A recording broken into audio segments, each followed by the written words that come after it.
Good afternoon to everyone, and welcome to the Griffin-Spalding County Board of Education work session. And at this time, we're going to ask you to either silence or turn off your communication devices, and we'll proceed from there.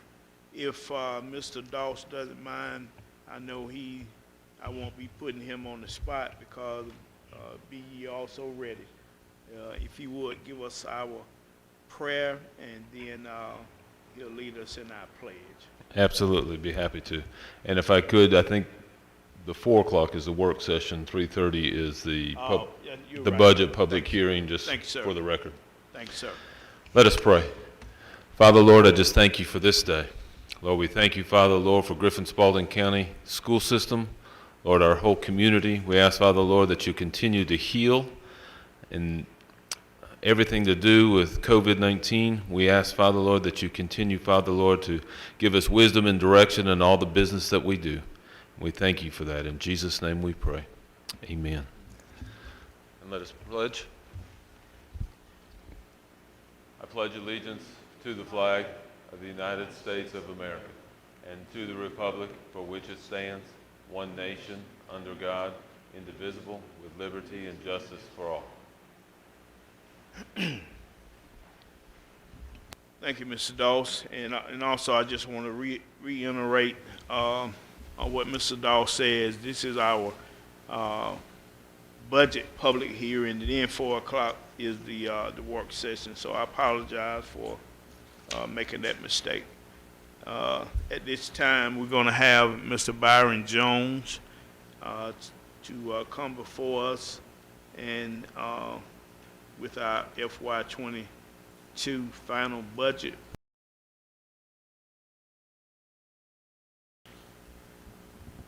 Good evening, Mr. Chairman, board members. This is probably the 5th or 6th time we went over this. I did want to start by just saying I'm really appreciative of your patience. The superintendent and I and cabinet talked about maybe a little bit different way to present some of this information this year, and you all have shared that feedback with us, so I am appreciative of that. And we'll keep looking at things in the future to try to be layman's terms, or maybe the way we talk about it, show you some information so you feel comfortable approving or some of our recommendations. So again, this is our third to adopt, and that'll set off different things that from a compliance standpoint that my office will have to do to keep us in good graces with the state. So on page 1, again, our non-negotiables, the superintendent has done an admirable job of letting us know what the top 3 things to always keep on our plate are. Again, communicating effectively is what my goal is today. Page 2, this is all about the fiscal ensuring responsibility piece of accountability of what we're asking you to adopt for a budget. The budget priorities, I can stop here and ask you if you have any additional questions on our priorities. The superintendent and cabinet have talked about these items: staffing, technology, virtual learning, student supports, district initiatives, and professional learning, and a lot of the budget items that you see are tied to that in some later parts of the presentation. So, Can I ask just a quick question? Sure. Sorry, that's loud. Since our last meeting and the recommendations that were put at that time, has there been any additional changes? Okay. Anything that would have changed would have been moving between object codes, for lack of a better word. We're still balancing the 94 million like I talked to you before. Personnel moves are ongoing this time of year, administrative changes, and there are some differentials in salary and benefits with those, so that is a moving target, but any of that spills over 94 will balance back through CARES, so that's any budget year you're going to have that. Even after you adopt the budget, that's going to happen. Sure. We would come back in and do an amended budget later, which we'll do tonight for the year as well. Okay, thank you. Nothing tangible, I guess, is what I'm talking about. So on page 4, your total appropriation I was just speaking to, these numbers haven't changed since maybe the initial time I talked with you. After we get into the year, we may bring in a budget amendment back to you earlier than we did this year, mainly for the special revenue fund if we start accessing some of the CARES 3 items, which we've not done a lot of talking to you yet about. We've been focusing on CARES 2, which is $14.6 million. And then the nutrition fund, I told you that is going to be a seamless summer waiver for the next 2 years, and then the CEP So we think that's a good number. Mr. Wheeler and I worked extensively on trying to see if that was a good budget number to give you. Debt service fund is going to be closed out. Unless we bring you a recommendation to borrow money for bonds again, that won't come back up for a long time, hopefully. Do you all have any questions on our tie-in with the FTE count? Everybody pretty much understand what we're talking about there. I showed you all in the board retreat the actual number that's on the diagram of the DOE sheet, Department of Education funding. It ties to the 9321. So if we actually start underperforming from either that number, that'll have another impact next year at the retreat or whenever it was we share that with you. So again, I'm saying publicly the recruitment efforts for our families to come back to the district is what we're all about, and superintendents task the principals with being innovative with contacting those students and keeping up with that in Infinite Campus, et cetera, technology. Over on page 6, this again hasn't changed. It's just a synopsis of some I guess above the line items, for lack of a better way, the student calendar, the full year work for staff, a step increase. I'm putting $800,000. That's about the amount for the general fund of that, and that's for eligible employees if they still have a step remaining on the scale. TRS is going up, Teachers Retirement System, and as we've been talking a lot about our recruiting efforts, especially with funding the new position for recruitment, we really need to hammer down on the benefit of that for people getting into education. You know, every year the legislature talks about changing that and going to a defined contribution plan, and every year it never gets through the legislature. So that's a benefit that a lot of entry doesn't offer anymore, defined benefits. So it is going up just a little bit. Teacher allotments, I stressed this at our principal or full cabinet meeting the other day, just to make sure the principals know that any budget that they see that includes add-ons for administration, don't lose sight of the $2 million that the board has supported to leave the teacher allotments whole.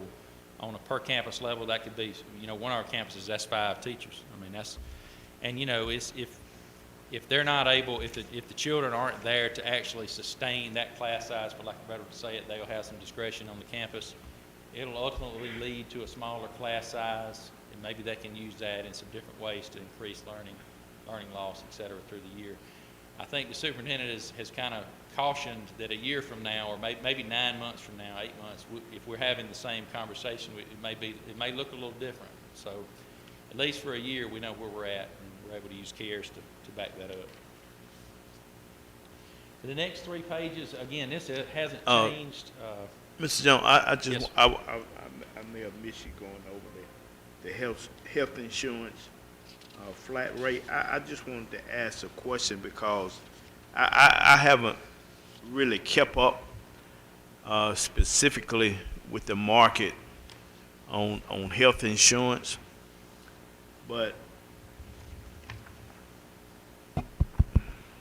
man, that just seemed extremely high, and I was just wondering if you have any knowledge of market averages as far as health insurance costs, because $945 a month, I'm like, wow, that's kind of.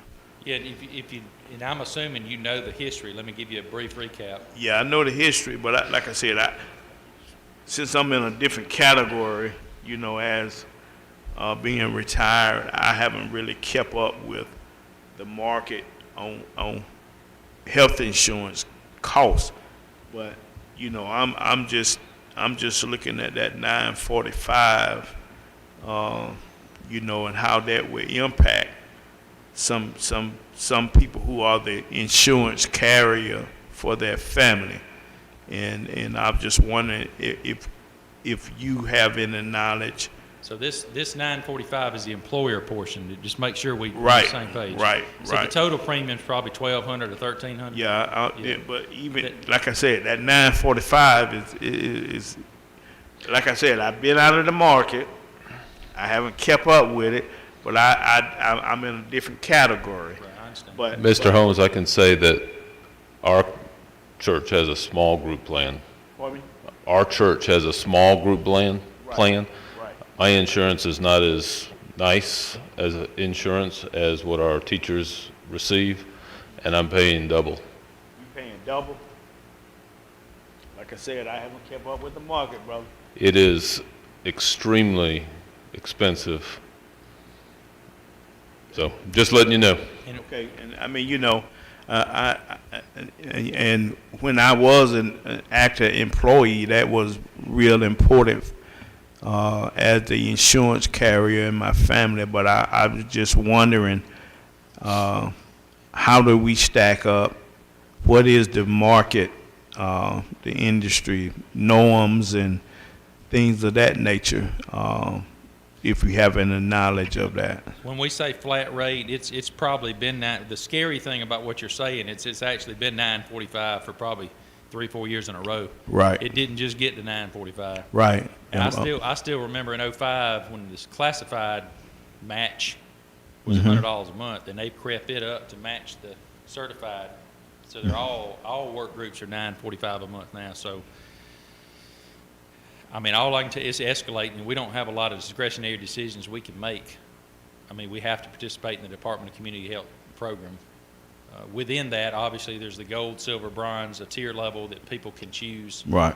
Or an HRA. But the services go down as you. Kaiser Permanente, I think the employees here qualify for that. Yeah. In certain county areas. So I haven't previously been in a Kaiser area, so that's one more benefit for being here if you want to choose that. So. Okay.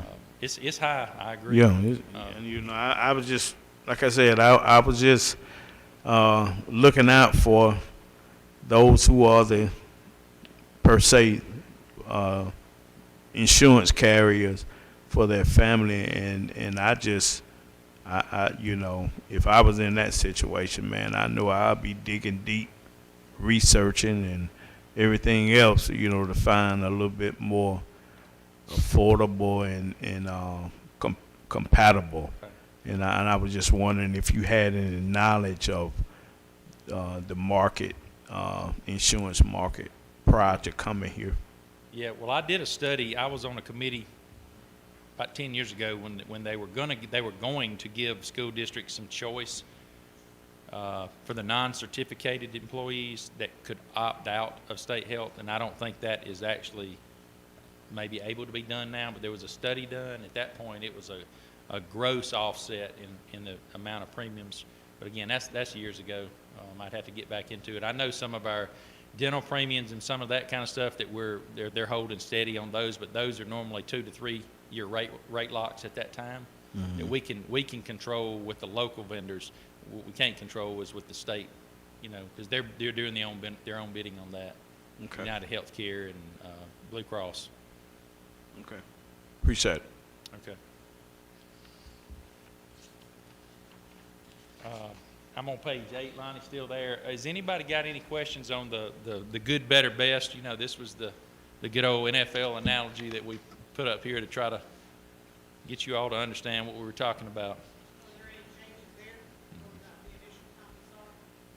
We cleaned up the budget priority to make it, I think we had some numbers there. We made it descriptor language to tie it back to budget priorities. But as far as adding items, I believe the $1.251 million on page 10 is the same.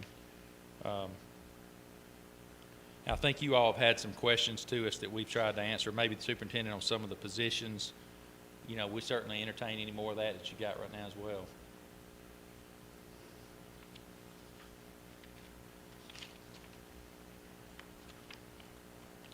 And I told the full cabinet the other day that just because you all adopt this, assuming you do, the superintendent will direct us on whether or not he still wants to fill this item. I mean, we may not have the capability to put a position in. We don't have space, except maybe a half a year before we implement. There's going to be some cost savings. Lonnie, page 11. Again, this is just recapping $94 million. I think everybody understands what my philosophy is on how we got to that number. The reserve, again, that number is a budget number. It should be higher than that once we report our financials out.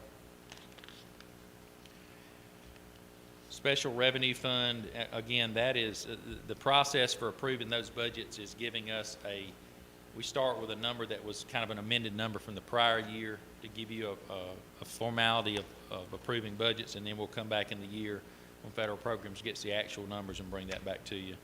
That number could go up if we access some additional CARES money. Page 13, teacher salary scale again. Just in retention and recruiting efforts, we are going to continue to market the fact that we pay two steps higher on local supplement to go to 23 years than the state funds on 21. We probably want to look at some other school districts, HR and us, to just see, are we really differentiated from our RESA area anyway, whoever we're competing with. I think we are. We want to look at that. So that's a good thing.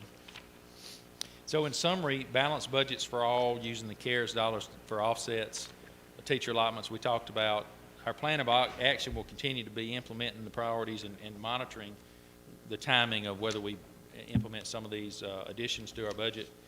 And our timeline, we're crossed out all the way to today. So if you all take action, approve the budget, 4 o'clock meeting, then it will set off some, like I said, some items that we'll start working to communicate effectively back to the schools on the things that were funded, and then run some items.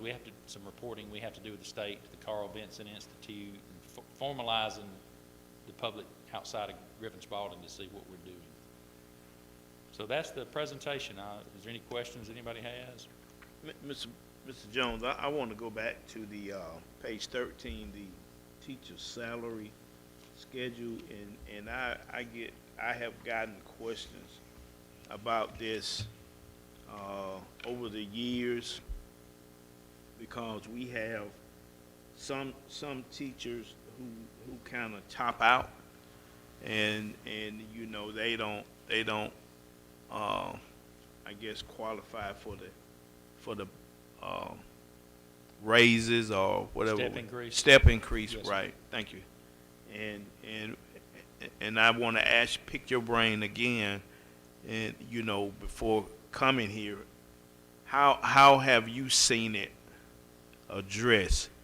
Because you know, being an employee in that situation, some of them feel like they work, do a good job, but don't get compensated when it's time for increases in their salary.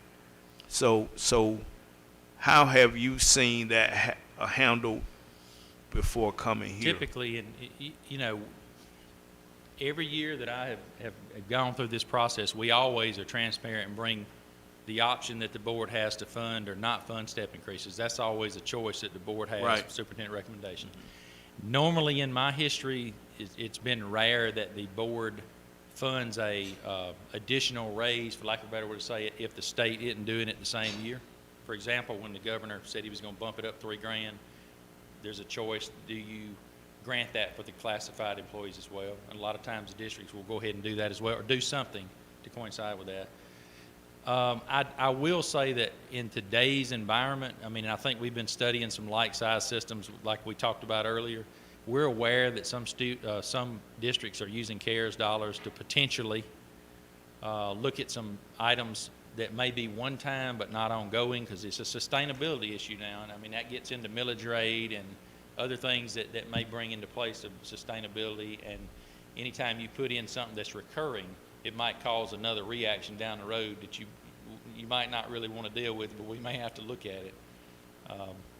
So in summary, the history that I've been in, it always is a discussion topic. Can the board sustain, does the board have the wherewithal right now to do more than it can? I would say yes. Just, do you have the money or not? That's the question I would say yes to. Right. You got CARES money, you got fund balance reserve, but just know that the decisions that we're talking about with either with teacher allotments or other things that are big ticket items, if the funding is based on the child and the millage rate with taxes and the growth in the county, if all of that goes downhill in the same year and you've done certain other decisions that are recurring, you could have a windfall that we just have to know the risks of it, I guess is what I'm saying, if we did an increase. I don't know if that answers your question or not. Yeah, I want to kind of plant a seed with the board members and superintendent and yourself.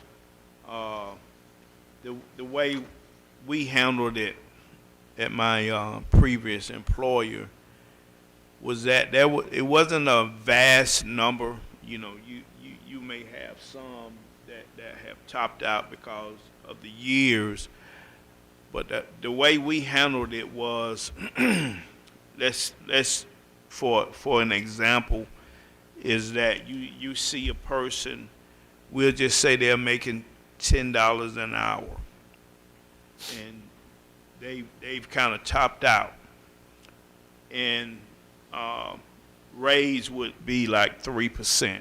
We'll say 3%, and that person wasn't able to get that step increase, that bump that the system uses to give raises. What would be calculated is how much that 3% on that $10 an hour, how much it would be in a lump sum. So instead of getting it continuously, those employees would get a one-time, like a stipend. There you go. And their raise, their salary is still at $10, but they get what 3% for those 12 months would be. Yeah, like a one-time at Christmas or something. Like a one-time, right. Yeah. And I wanted to plant that seed with the board members, superintendent, and yourself, because, you know, putting ourselves in the position that these employees are in, and everybody is getting these raises, and they are not, for being here long term, they are not rewarded for that longevity.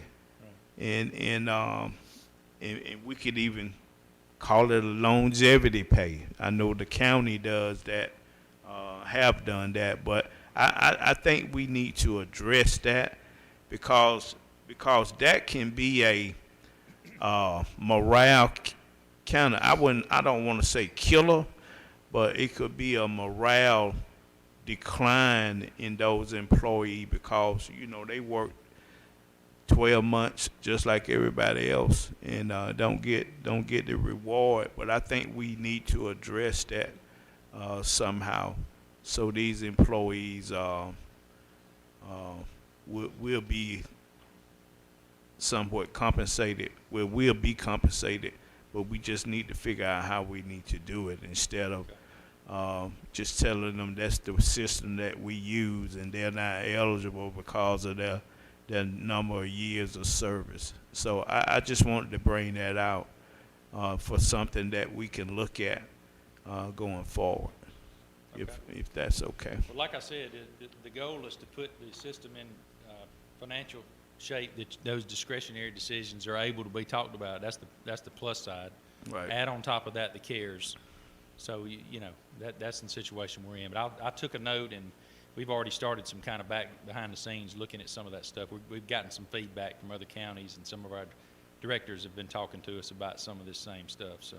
And I think maybe we can look to see what's the number for the employee count who may be in that situation. That'll at least let us know what kind of money we will be looking at if we choose to do something like that. So. Okay. Thank you, sir. All right. Any other questions?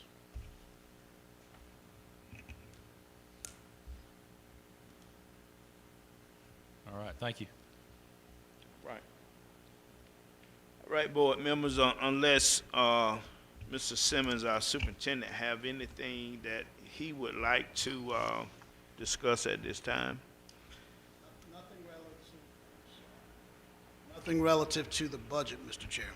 I'm Okay. fine. Was there anyone signed up for public comment? Ms. Ray, have we had No, anyone but sign up she- for public comment relative to the budget? No. Okay. If that's the pleasure of the board to entertain her since she got here late. Okay, if you would, ma'am, come over to that podium and give us your name and your address, and you can proceed with your comments, and we try to limit them to 5 minutes. I know you look like you're prepared and and I don't have to go through the whole spiel, but I know you understand that we don't allow use of profanity and Yes, sir. aiming anything at a certain board member on the topic of this. I want to make sure you understand this. Time for comment is related to the budget. Okay, no, this is not. This is about critical race theory and equity training. Okay, well, this is not the time for that. This is our budget public hearing, Okay, and we are not doing public comments on other things. This is our work session day. At our next meeting, which will be our official meeting, so the 20th right? will be when we can come to do that, to give our comments. Yes. Okay. Yes. No problem whatsoever. Okay. All right. And I hope, and we do have, if you don't want to come back personally, we also do comments via, I'm sorry, Lenny, giving me the note. We taking that off. Okay, you could just come back in person and do your comment. Okay, all right then. Thank you so much for coming. Okay, no one else, Ms. Ray, to come in on the budget? Okay, all right, board members. At this time, we will, I guess, go into, well, we already at the 4 o'clock hour. We can move into our work session unless someone needs to take a break. Anyone? Okay.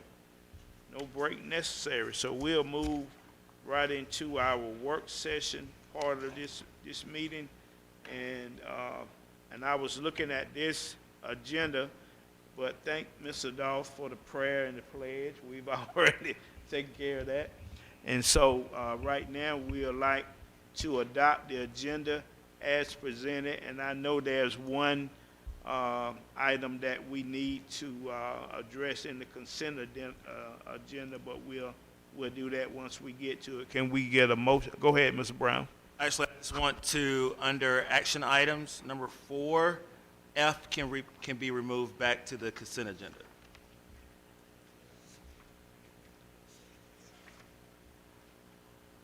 You say F? Under action items, under 4, F can be removed back to the consent agenda. Okay.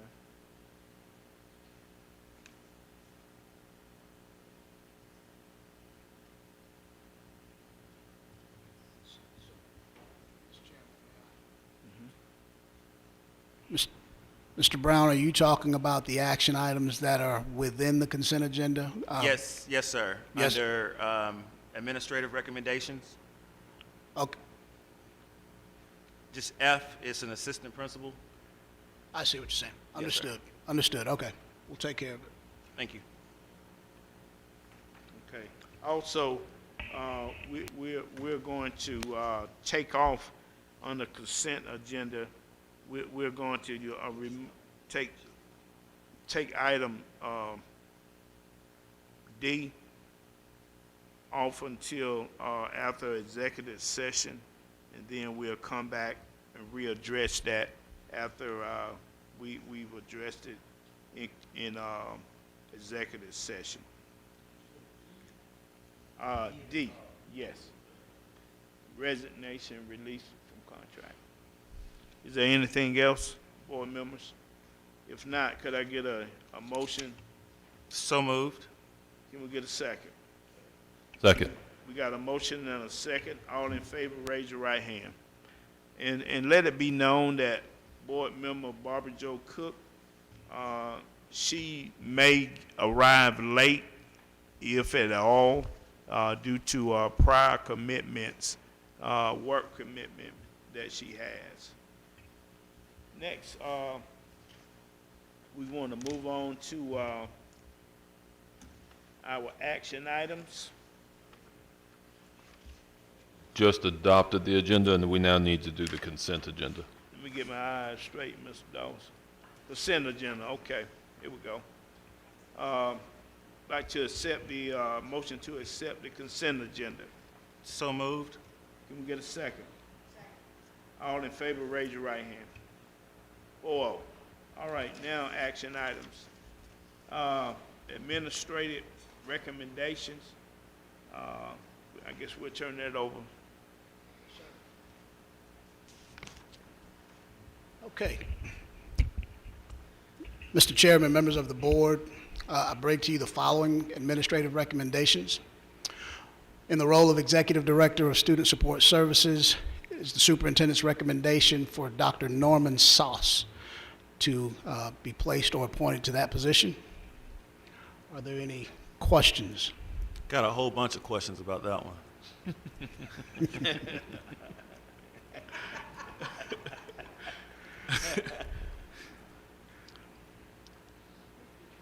All right, Mr. Chair.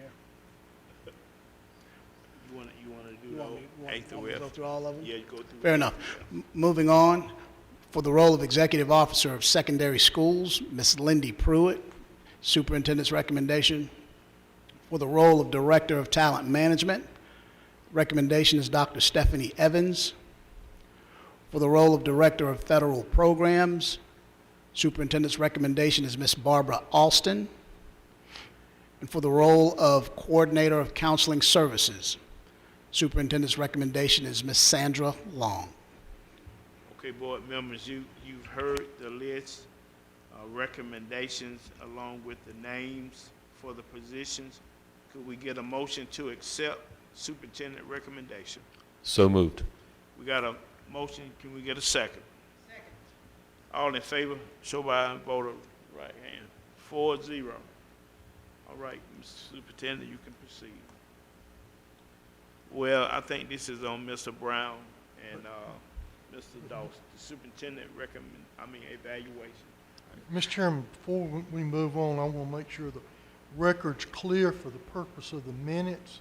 Make sure I understood it. Letter F under the administrative recommendations.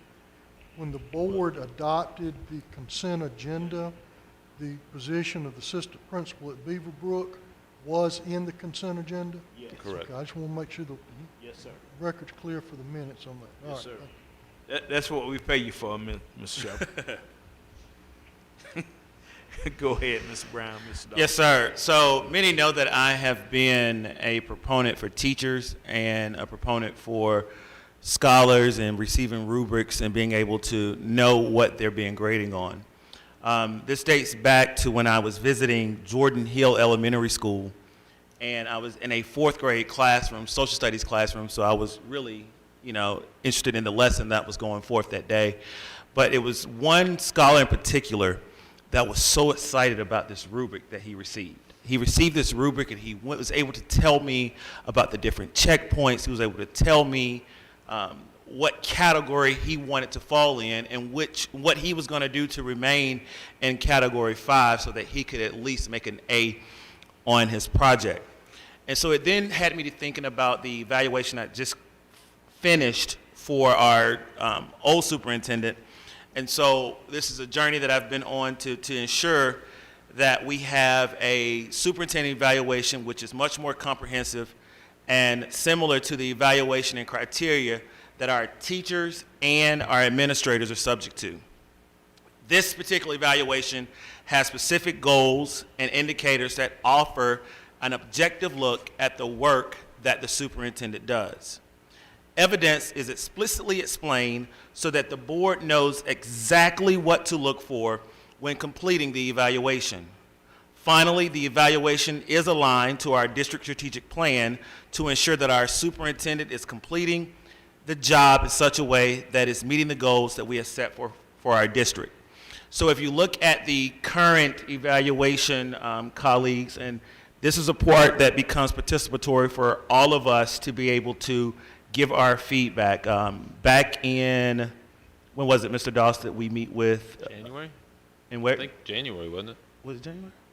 No. Oh, me met with him. That was in April. In April. So in January, myself and Mr. Doss got together and created the committee to work on the superintendent's evaluation. And then when Mr. Simmons came on board, we sat down and talked with him to talk about the evaluation, and so that he was aware. And the only difference that we did add a couple things, but now from a collective standpoint, board members will be able to score the superintendent from the different indicators that we have in the domains in each of the ones. So if we go to like this particular one, you see under evidence there are 4 different categories. Board members will be able to score the superintendent whether in category 5, 4, 3, 2, or 1, and come up with a composite score for that particular indicator. Lonnie, if you would, scroll down to the next page. Our second page also is within the first indicator. However, it still looks at the, let me see if I can pull this up. Just make it a little bit bigger for me, please.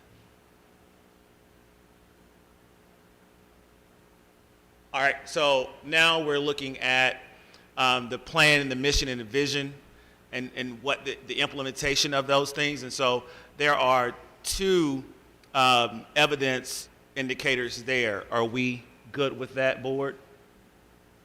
All right, let's go down to the next one. Now this is different. Now this is leading through student performance, and I know this is something that we all are excited about, and it's something that we all should definitely give our feedback to. We're looking at currently, one of the things that we made a change in was the findings from the curriculum audit. So we are now placing that into the superintendent's evaluation. So whatever those findings are and recommendations are, that they will still be aligned to the strategic goal that we have set forth. And so board members will be able to score the superintendent on those 3 things under the improvement of student performance. All right, let's go to the next one. This one is dealing with the improve of college and career readiness. Same thing from the previous evaluation. The only difference that we are the 5 different categories in which we are able to score the superintendent. Next one. All right, so this is with the curriculum audit recommendation. The only difference is the last indicator where it says revise, where it talks about before it's the advanced ed. Now it is Cognia, the accreditation review, is what we place there for that revision. All right, next slide, next one. I think it's just the company, right, Mr. Simmons? What's the difference between Cognia and Advanced Ed Review? Simply put, it's the name, but more importantly, it's the scope and sequence of the work. In many ways, the old Advanced Ed Review involved more about what was happening in site visits. Cognia is more about the district and what's happening pervasively and persistently throughout the district.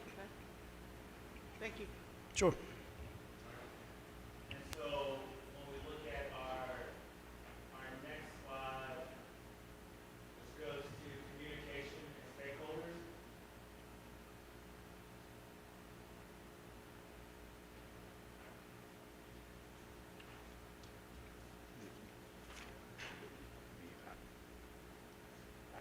All right, so this is pretty much the exact same thing that was from the previous evaluation.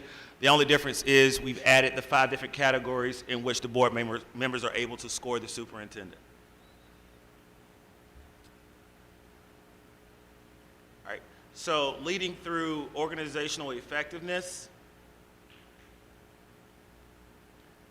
Same thing, we added, of course, the 5 different categories in which we're able to score the superintendent to come up with a composite score. And then that last page is the professional learning description, where we're looking at, being able to establish a process of monitoring, evaluating professional learning that is going on throughout the district. Also to ensure effective use of time and resources for professional learning within our school district. And last but not least, to enhance the induction program to support the development of teachers and leaders. And I believe that he is already doing that through the teacher and leader effectiveness position. So That is all I have to present to the board and to the public. Is there any feedback or any other comments from the board? My comments would be that very appreciative of you leading this change. I think it's warranted to say that before, each indicator had a choice of 1, 2, 3, or 4 overall and didn't have the ability to do it individually. So this will allow us, with having the 5 different choices and then doing each individual section, allow us to give a more rounded overview to the superintendent for him to know what to do. So thank you for leading that charge. No problem. It's a pleasure working with you, Mr. Doss. I totally agree, and I just wanted to thank Mr. Doss and Mr. Brown, and thank you, Superintendent Simmons, for, I think this has been needed for a while here, and I look forward to the opportunity to use this instrument. Thank you very much. Thank you. I like to echo those sentiments. This is something that has been on my radar, and we've attempted to address it a couple of times. I think the superintendent evaluation should be based on performance, job performance, as everybody.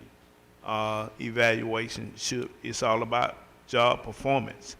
And we had a tool that really I didn't think was effective in capturing that job performance, because we see what teachers and other staff are held to, the leaks and teaks and things of that nature.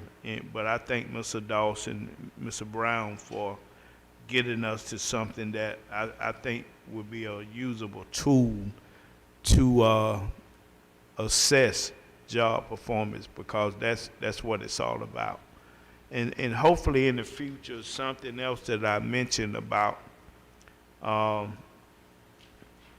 superintendent's evaluation, to put a little bit more teeth and validity to it. I think we need to add another piece to it, and we can discuss that later as far as monetary.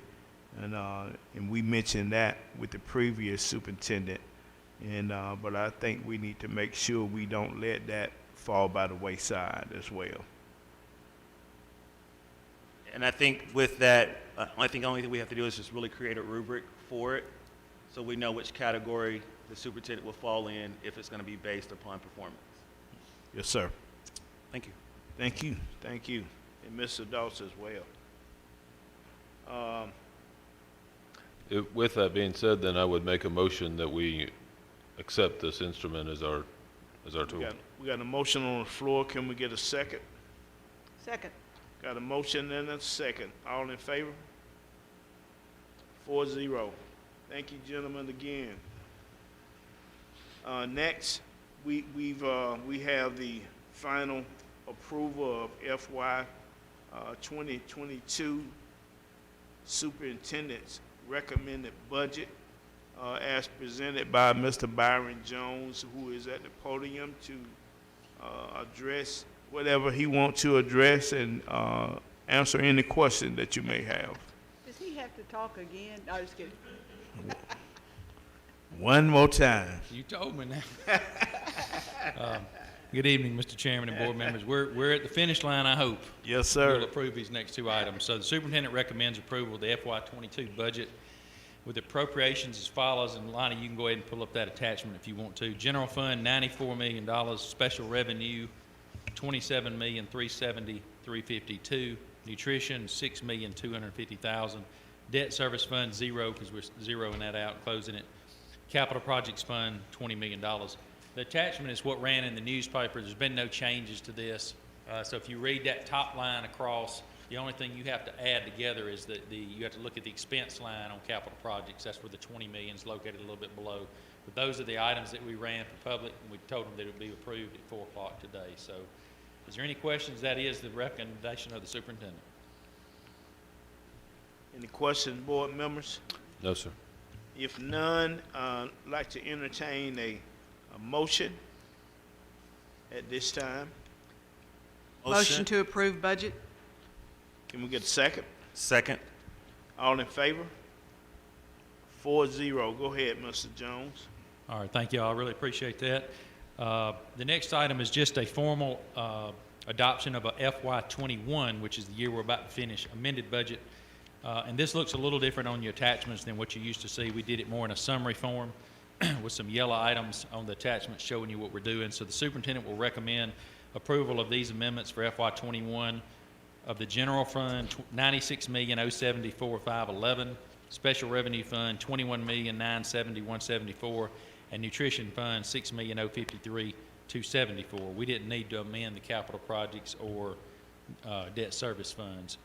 So, and just from the background, this is a requirement that you are amending your budget throughout the year. That we recommend to you. We just happen to do it at one time. Again, as I expressed in the earlier public hearing, we may come back next year and amend FY22 a little bit sooner.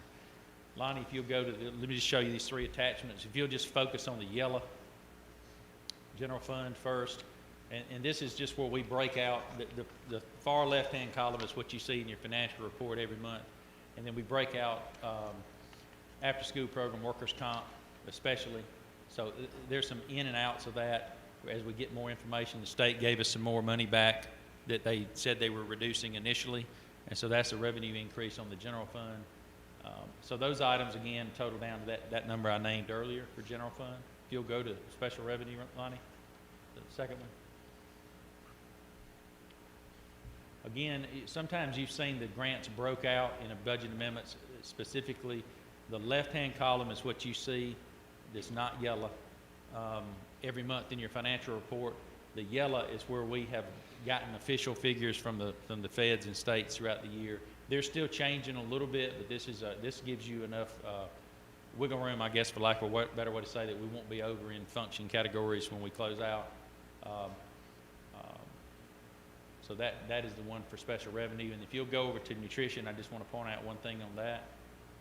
So I've been talking to y'all about an amount that we may have to cash transfer over to support nutrition. So if you'll go down to the bottom, Robert, Lonnie, the only item that we're amending is we're putting $700,000 here as a potential cash over to nutrition. There's some additional information that's coming through with Mr. Wheeler and I are examining. We may have to not do that quite amount, but we're going to go ahead and get you all to authorize that if necessary for transparency with you. We'll know that. We can wait till June 20th, 29th and make that transfer if we don't need that much. So, again, that's the amended budgets as presented. Superintendent recommends that you approve that. All right, board members. You've heard from Mr. Jones, and I don't know if it was a coincidence, if it was planned and Mr. Jones signaled Mr. Wheeler to come on down, show his pitiful face about that $700,000. but Hey, you remember that was the day he was taking that going down the street, remember? Yeah. But you've heard the amendments. Can we get a motion to accept the budget amendments? We got a motion. Can we get a second? Second. Got a motion and a second. All in favor? All right, thank you. All right, Mr. Wheeler, you okay now? I just have one quick question, Mr. Jones. I know this has to go to the state for approval. How long does that process take? Is that pretty quick? The actual budget amendments that the state is doing, this is a local decision. The federal and state grants are actually amended kind of, I hate to say on the fly, but there's ability to do state budgets all the way up to June 30th. So Title I may be getting an amendment as we speak, Title II, et cetera. The state ones have a little bit different deadline. Federal one goes a little bit longer. State's June 30th. I may have misunderstood what you said all the times you've spoken to us in the last month, but I was thinking that this budget has to go to the state of Georgia for approval. Yeah. Is that correct or The incorrect? adopted budget does. Yes, The first okay. item, yes, ma'am. Yeah, okay, very good. Yeah, by law, June 30th, you have to, or we have to do a spending resolution like we did last year, and we Correct. did it in August. Yes, Okay, ma'am. very good, thank you. All right, next up, District Technology Audit, Mr. Lonnie Harper. Thank you, sir. Good afternoon. Good afternoon. The Instructional Technology Department seeks to purchase services from educational collaborators to conduct a district-wide instructional technology audit. As such, the recommendation of the superintendent is for the Board of Ed to approve the purchase of services from educational collaborators for an amount not to exceed $42,345 to be paid for through general funds. Any questions? When will it start, if approved? It'll start in September. With the beginning of the year, we have a lot of testing, getting kids placed, so we'll wait for the school year to get underway, and then we'll start in the beginning of September. And completion would be? It'll be about 3 or 4 months. Okay. I know we'll have a holiday in there, so I think we'll probably be ready for a board presentation by January. Okay, thank you. Okay. You're welcome. Okay, board members, if there are no further questions, I'd like to get a motion to accept the district technology audit as presented in our package by Mr. Lonnie Harper. Can we get a motion, please? So moved. Can we get a second? Second. All in favor, raise your 4-0. Thank you, Mr. Lonnie. Thank you. Transportation Navigation Unit, Mr. Todd Harris.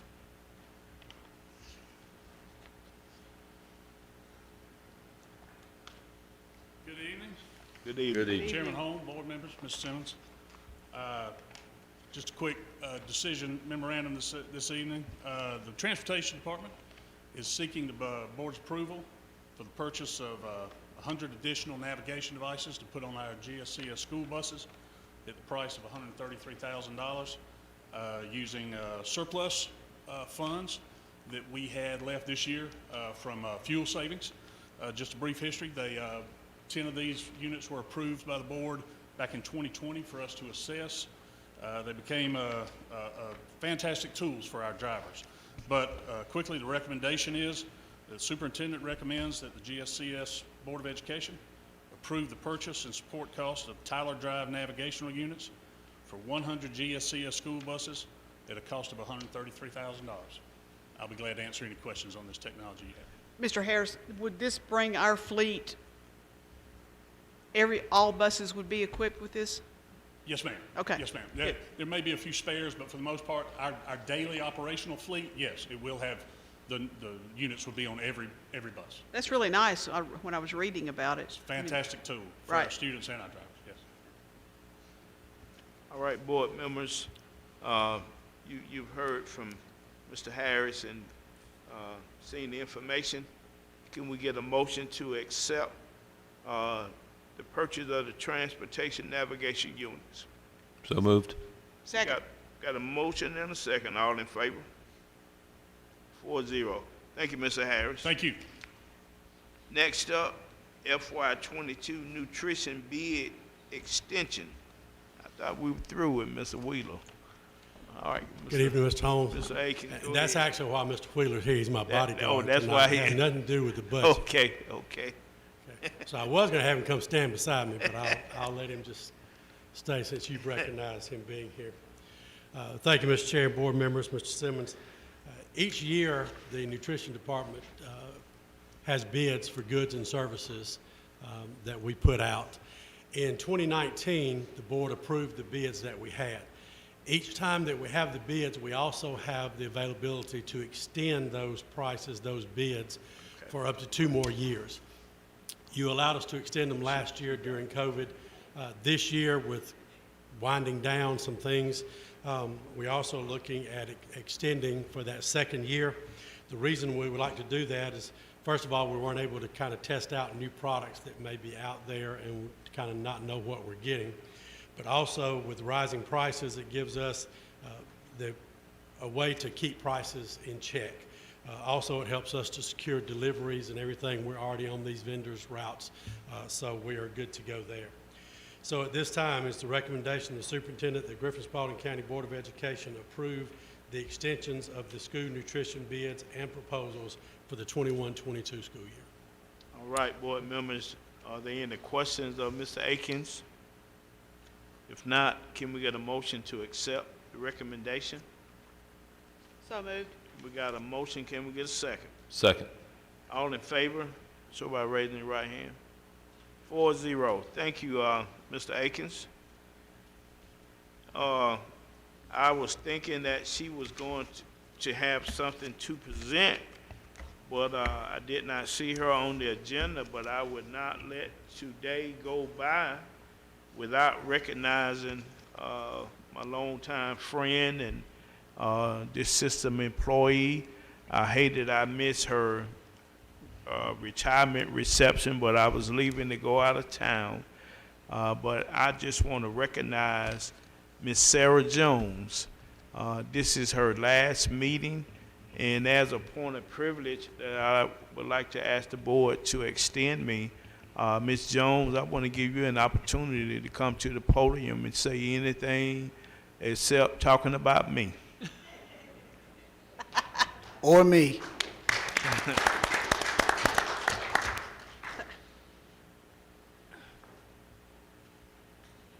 Well, Mr. Holmes, if I'm limited, I'm playing.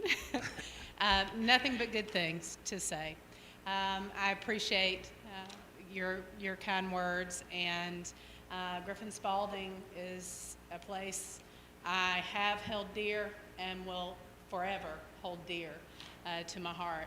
I went through school here, graduated from Griffin High School. It was funny, when I graduated from UGA, actually the tri-state area was on a hiring freeze in elementary, believe it or not. It was elementary that was on that hiring freeze, and so I received one of the two positions in the district that were offered that year, and I worked at Atkinson Elementary in many grades, and then was assistant principal there, and then on to Jackson Road as principal, into our district office to serve our stakeholders. So not only that piece, but I've raised my children here. They've gone through the school system. I own a home here. Our property taxes are going to continue to go to the school system. And it's just a place that I will always carry with me. To say it is home is bigger than that for me. Griffin is home, but the school system is home as well. So I will miss so very many things about this work, and you know, I'm still around, and I look forward to the continued progress from our school system and what we will continue to do as a district for the students in this school system. So, thank you so much. Thank you so much, Sarah. Amen.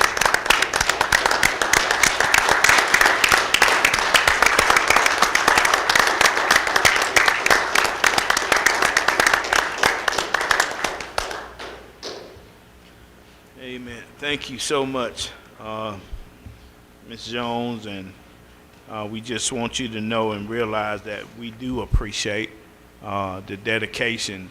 I always say anyone that spends time like you have in a workplace, in a system, and can retire from, I mean, that's to me, that's the ultimate. Because especially nowadays, because people don't really value, I think, my opinion, they don't value that loyalty and dedication. And for someone to retire from the place that she started, oh, that's big. That's big. So, How many total years? 29? 29. That's a lot. Yeah, 29. So we thank you, Ms. Jones, and hope to see you around. Okay. All right. Board members, can I get first of all, Ms. Simmons, you have anything that you need to address or say before we move on? We get board comments? Board comments? Okay, yes. Let's start over here, Mr. Dawes. I guess I would like to say thank you to Mr. Simmons for the ability to be able to do a lot of hiring from within. It's really not you that, you did the hiring, but it was the ability that we had. So all of those that were moved up, it is incredible to me that there was qualified people within our system that maybe didn't get to move up at that particular time. But that is some areas that we have been really wanting to work on in our community, and so seeing that happen, I think, is incredible. I realize that it causes more turnover whenever that happens, and but hopefully we can continue to make that happen. So congratulations to all of those that have, and thank you for the hard work. I just wanted to publicly thank Ms. Jones for your service to our district. And I, too, emailed you, told you I could not come last Wednesday to your reception, and sorry I missed it. But we appreciate you, appreciate the work you've done here for our students, our staff, and our families. I wish you nothing but the best. And I do have an opening in my Retirement 101 class. I told Dr. Kay that last time I saw Dr. Kay, so I still have an opening. And, through the years, people have always asked me, well, how was your adjustment? It was pretty easy. And when I go visit schools, you get involved in the conversation. I really miss it, but when I get back to the car, I really don't. But anyway, thank you, and wish you nothing but the best. And don't be a stranger. Thank you. Amen. Go ahead, Mr. Brown. Thank you, Mr. Chair. To echo the same sentiments from Mr. Doss, seeing so many people within that have been promoted is really good. Letting us know that we do have really great, amazing, awesome talent here in Griffin-Spalding County Schools, so that is good to see. To Ms. Jones, who has definitely been supportive in the many initiatives through the SOC drive, through the It's the College for Me drive. Thank you, Ms. Jones. I would like to acknowledge you on your retirement from our Instructional Services Division as Executive Director. Ms. Jones has contributed greatly to our Griffin-Spalding County school community, having served as an exceptional teacher, an amazing assistant principal, and an outstanding principal. She has understood her calling to education and has blessed many who have come across her path during her time here. I wish her a happy retirement and hope that she enjoys everything that's in this new chapter. Congratulations to you. And last but not least, to say that we collected over 300 shirts for the It's the College for Me drive. 300 shirts. They are still coming in during the summer. So I'm just so excited that so many people, far and near, like we had I posted something on Twitter, and the president of the University of Chicago retweeted, got so excited, and he donated 12 shirts to the drive. So I just want to say thank you for everybody in the district office, on the board that donated shirts, and in our community. Thank you so much. That's awesome. Right. Thank you, board member, for those comments and recognition of Ms. Jones.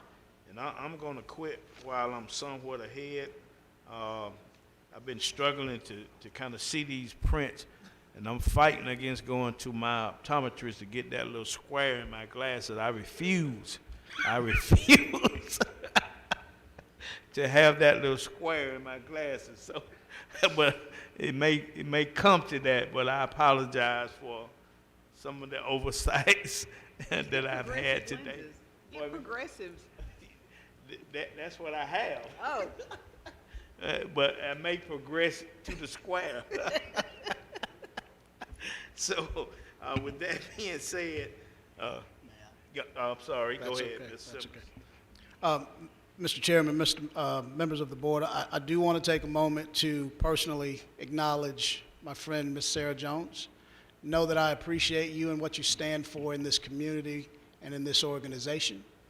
You will be missed, but I'm glad that you will leave a part of us by leaving your imprint for our staff for years to come. Thank you, thank you, thank you. You will be missed. Members of the board, at the same time, I think it's important that I pivot from a celebratory comment to one that's probably in need of statement as the superintendent of schools. As you know, there's been much debate and discourse around the topic of critical race theory. I've pondered how might I best communicate the position of the school district. And in many ways, sometimes it's best that you let people hear from you. So while I'm not going to speak long, I would ask that you allow me to make a brief statement relative to what may or may not be thought or considered or assumed about critical race theory and its role in our organization. To those of you who are online, to those of you who are sitting present before me, I want to be clear. In the Griffin-Spalding County school system, we do not teach critical race theory. We have not taught critical race theory. We do not intend to teach critical race theory. We teach the Georgia Standards of Excellence. Those are the standards that are provided to us by the State Board of Education and the Georgia Department of Education. Critical race theory is not a curriculum, nor is it a set of standards. I want to be clear, while it is my effort, it is my intention to continue to lead with an equity lens as I have done since 2010.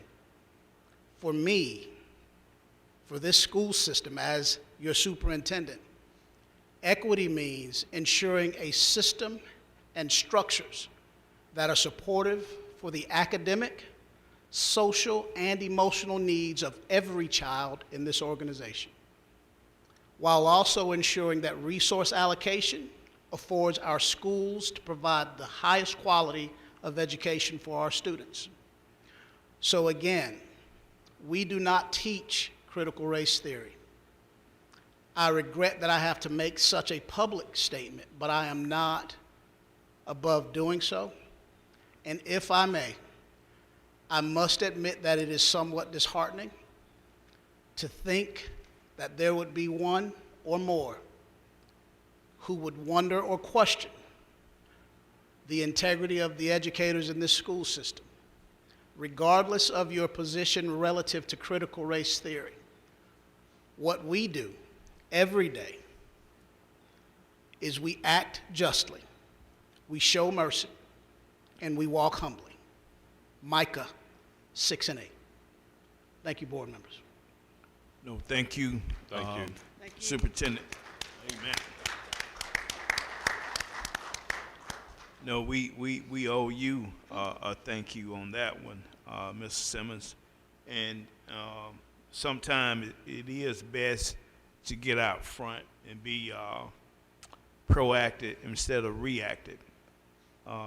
My philosophy is to just let people know where you stand. You know, I don't live in a gray area. I live in a black or white area, for lack of a better term, which means letting people know where you stand. And some people just don't, you know, may not be receptive to that type of approach. But you know, that's something that some of us are cut from that cloth. And I thank you for making it plain and making it where people will not have a gray area to play in. They know where we stand, and I thank you for that. With that said, we have one item for executive session to discuss or deliberate upon the disciplinary action, dismissal, or non-renewal of personnel. Could I get a motion to go into executive session? So moved. Can I get a second? Second. Got a motion and a second, all in favor? Right. Thank everybody that I haven't seen for being here. I wish you well.